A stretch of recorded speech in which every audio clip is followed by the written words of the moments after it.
Hello students, welcome to my educational platform Anubhav coaching classes. तो कैसे हैं आप लोग? फिलहाल अच्छे होंगे, मस्ती में होंगे और अपनी पढ़ाई को बिंदास तरीके से कर रहे होंगे स्टूडेंट।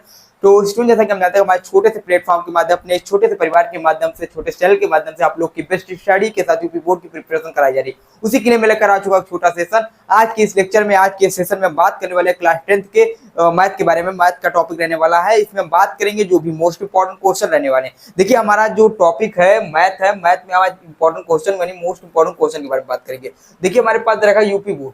ठीक, यूपी बोर्ड के बारे में बात करेंगे। यूपी बोर्ड 2025-26 से रिलेटेड जो भी है उसके बारे में बात करेंगे। मैथ दे रखा, मैथ में आज बात कर रहे हैं मैथ मोस्ट इंपॉर्टेंट क्वेश्चन के बारे में। मोस्ट इंपॉर्टेंट क्वेश्चन कौन कौन रहने वाले हैं आज बात करेंगे इस सेशन में। तो देखिए, हमारे पास एक क्वेश्चन पहला दे रखा है बहुपद से रिलेटेड। तो आज हम बात करने वाले, पहले हम देख लेते हैं हमारे पास जो मैथ है, मैथ में क्या किस प्रकार का रहने वाला। तो जो गणित है, यानी बात करें क्लास 10 के जो हमारे पास गणित है, ठीक है, इसमें हमारे पास पहले आप लोग को बुक रिकमेंड कर दे तो डॉक्टर मनोहर रे की आप बुक ले लीजिए। उसके बाद एक एनसीईआरटी रखिए, ठीक है, डॉक्टर मनोहर रे की बुक प्लस एनसीईआरटी। और साथ में आप लोगों को क्या कहाँ से पढ़ना है, कौन सा आपको लोगों का मटेरियल कहाँ से रहने वाला है। तो डॉक्टर मनोहर रे की बुक रहनी चाहिए, एनसीईआरटी रहनी चाहिए। उसके बाद आपके एक क्वेश्चन बैंक रहना चाहिए।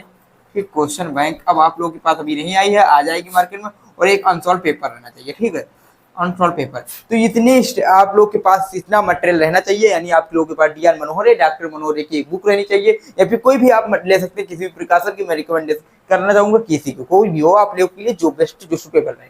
उसके बाद हम बात करते हैं एनसीईआरटी। आपके पास एक होनी चाहिए, एक एनसीईआरटी बुक होनी चाहिए जिसमें एनसीईआरटी के क्वेश्चन दे रखे हों। उसके बाद हम बात करते हैं, हमारे पास क्वेश्चन बैंक होना चाहिए, एक कोई भी राजीव बैंक, राजीव का होना, या फिर कोई भी हो जाए, या टेनियर हो जाएगा का टेनियर, कोई भी हो उसका क्वेश्चन बैंक। और एक अनसॉल्व पेपर आप रख लीजिए अपनी प्रिपरेशन के लिए, चाहे जो चीज हो, ठीक है। मैथ के लिए मैं बता रहा हूँ, उसमें आप लोग की बात अगर मैथ की करें तो मैथ में हमारा जो मेन चैप्टर है, मेन चैप्टर के बारे में बात करेंगे, जिसमें हमारे बीजगणित यूनिट आता है, जिसमें क्वेश्चन आपके लघुत्तरी, दीर्घोत्तरी सब कहीं बनते हैं। और उसके बाद हमारा आता है बीजगणित त्रिकोणमिति यूनिट। और उसके बाद हम बात करते हैं मेंसुरेशन, ठीक, मेंसुरेशन, ठीक। तो ये हमारे यूनिट, मेन यूनिट है, इनसे क्वेश्चन बनता है, हर साल बनता है। लघुत्तरी, दीर्घोत्तरी, अतिलघुत्तरी सब बनते हैं इसे। बीजगणित जिसमें 4 चैप्टर आते हैं, 4 चैप्टर बहुपद, ठीक। उसके बाद दो चर वाले रैखिक समीकरण, द्विघात समीकरण। और उसके बाद क्या आता है हमारे पास, उसके बाद द्विघात समीकरण और समांतर श्रेणी। इसमें बीजगणित में, त्रिकोणमिति में 2 चैप्टर और मेंसुरेशन में भी 2 चैप्टर, ठीक। तो इसमें हम बात करते हैं, आज हम बात करेंगे इंपॉर्टेंट चैप्टर के बारे में। उसके बाद हम चैप्टर पढ़ाएंगे, चैप्टर वाइज आपको इंपॉर्टेंट क्वेश्चन कराते रहेंगे, जो क्वेश्चन है, ठीक है, चैप्टर के बारे में पढ़ाएंगे, उससे रिलेटेड क्वेश्चन कराएंगे, ठीक है। आप लोग जुड़े रहिएगा। अब देखिए, हमारे पास एक क्वेश्चन रखा है, यदि हमारे पास है यम तथा यन बहुपद x² - 5x + c के शून्यक है, जहां यम प्लस एन बराबर mn बराबर 10 है, तो a तथा c का मान ज्ञात कीजिए। भैया कुछ नहीं है क्वेश्चन में, आप कैसे सॉल्व करेंगे, इसको सॉल्व करने का तरीका हम बता रहे हैं, सॉल्व करके देख लीजिएगा। सबसे पहले हमारे पास 2 शून्यक दे रखे हैं, 1 मिनट रुकिएगा। तो उसके बाद हमारे पास क्या दे रखा है आप लोगों को, ठीक है। तो देखिएगा, हमारे पास 2 शून्यक दे रखे हैं, पहला शून्यक जिस m और दूसरा शून्यक n दे रखा है। यानी पहला शून्यक हमारे पास m दे रखा है, दूसरा शून्यक हमारे पास n दे रखा है।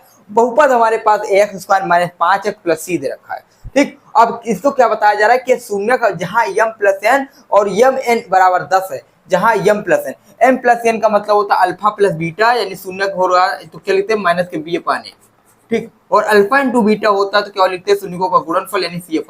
तो यहाँ अगर हम लिखने की कोशिश करें तो यहाँ से जाएगा हमारे पास b/a और is equal to c/a is equal to हमारा 10 के बराबर दे रखा है। यानी b/a जो है वो हमारा क्या दे रखा है, वो बराबर है c/a के बराबर 10 के बराबर दे रखा है। क्वेश्चन आप सॉल्व कर लीजिए, कोई दिक्कत नहीं, वैल्यू रख करिएगा, ठीक है। तो यहाँ से हम अल्फा प्लस बीटा बराबर क्या लिख सकते हैं, m माइनस के b/a। तो यहाँ अल्फा प्लस बीटा यानी m + n की वैल्यू दे रखी, यहाँ रख दीजिए 10।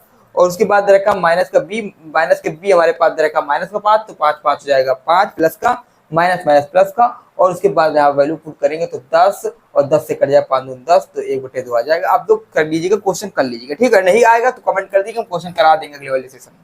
उसके बाद हमारे पास दूसरा क्वेश्चन दे रखा है, ऋतु धारा के अनुकूल 2 घंटे में 20 किलोमीटर तैर सकती है। मोस्ट इंपॉर्टेंट क्वेश्चन है, करके जाइएगा, ठीक। ऋतु धारा के अनुकूल 2 घंटे में 20 किलोमीटर तैर सकती है, तो और धारा के प्रतिकूल 2 घंटे में 4 किलोमीटर तैर सकती है, तो क्या है, तो धारा के प्रतिकूल 2 घंटे में 4 किलोमीटर तैर सकती है, तो क्या करना है, हमको अनुकूल और प्रतिकूल चाल बताना है। तो चल लिखा है चाल बताना, ठीक है। तो ऋतु की धारा के अनुकूल और प्रतिकूल चाल बताइए, ठीक। तो चाल ज्ञात करना, क्या ज्ञात करना, चाल क्वेश्चन मार्क याद करना, ठीक। धारा के अनुकूल धारा के प्रतिकूल चाल ज्ञात करना, कर लीजिएगा, नहीं आएगा क्वेश्चन बता देंगे, ठीक। उसके बाद हमारे पास ट्रिग्नोमेट्रिक क्वेश्चन आता है जिसमें हमारे पास tan a अपान में 1 minus cot A plus cot A upon 1 minus tan is equal to हमारे पास 1 plus sec a into cos A के दे रखा है। अब इसको प्रूव करना है, कैसे प्रूव करेंगे, जब भी इस तरह के क्वेश्चन हमारे पास आ जाए, उनको अगर tan दे रखा है और कॉट दे रखा है तो इनको साइन और कॉस में बदलने की कोशिश कीजिए। tan a बराबर हम लिख सकते हैं sign A upon cos A, ठीक। तो यहाँ से हमको लिखने का कोशिश करेंगे, उसके बाद हम क्वेश्चन सॉल्व करेंगे, क्वेश्चन आ जाएगा, कोई दिक्कत नहीं।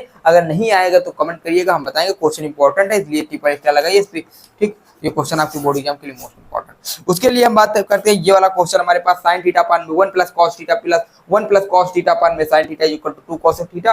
कुछ नहीं है, कभी भी पर में संख्या लिखी हो हर बराबर ना हो तो हर बराबर करने की कोशिश करिएगा, आपका क्वेश्चन ऑटोमेटिक सॉल्व हो जाएगा। इसका थीटा गुणा कराएंगे तो sine square theta 1 plus cos square theta का होल स्क्वायर हो जाएगा, फार्मूला खोलेंगे 2 प्लस 2 कॉस थीटा हो जाएगा। उसके बाद कुछ नहीं होगा भैया, आप लोग का फार्मूला खोलने के बाद कॉमन करने के बाद यही आ जाएगा 2 कॉस थीटा। तो उम्मीद करता हूँ इतना समझ में आएगा। एक क्वेश्चन मोस्ट इंपॉर्टेंट है, निर्देशांक ज्यामिति से y का मान ज्ञात कीजिए जिसके लिए बिंदु P जो है वो 2, -3 और Q जो है 10, y है, ठीक है। तो बीच की दूरी दे रखा है 10 मात्रक, दूरी का फार्मूला होता है, फार्मूला बता दे रहे हैं, अगर डिस्टेंस दे रखा है x2 - x1 का होल स्क्वायर, ठीक, ये वाला फार्मूला यूज करिएगा, प्लस y2 - y1 का होल स्क्वायर, ठीक। इस फार्मूले से अगर यूज करेंगे तो ये वाले फार्मूले से क्वेश्चन का आंसर आ जाएगा, कोई दिक्कत नहीं, बस सॉल्व कर लीजिएगा। क्वेश्चन इंपॉर्टेंट है, यहाँ से क्वेश्चन आएंगे आपकी यूपी बोर्ड एग्जाम क्लास में, तो मैथ में, ठीक। तो उसके अलावा भी आपके क्वेश्चन कुछ इंपॉर्टेंट है, बस मैं इंपॉर्टेंट टॉपिक इंपॉर्टेंट क्वेश्चन लेकर आऊँ, चैप्टर हम आप लोग पढ़ाएंगे, बस आप लोग जुड़े रहिएगा हमारे प्लेटफॉर्म के माध्यम, हमारे छोटे से चैनल, हमारे परिवार के माध्यम, ठीक।